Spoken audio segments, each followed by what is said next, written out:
السلام علیکم و رحمت الله و برکاته.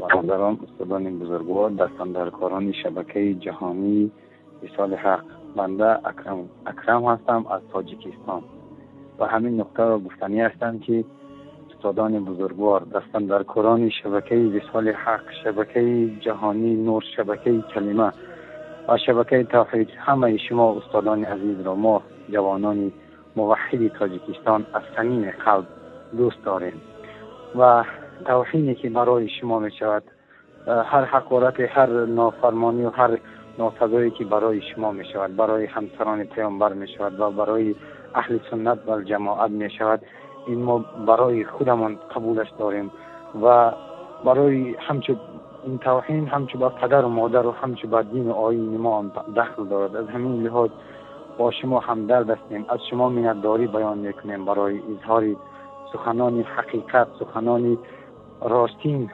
برای دفاع از امهات المؤمنین عایشه رضی الله عنها و دیگر خدمت هایی که شما میکنید. ما از شما منتداری میکنیم و بدانید استادان بزرگوار که مایان شما را دوست داریم و مایان دوست داریم شما را. جزاک الله خیرا کثیرا. السلام علیکم و رحمت الله و برکاته.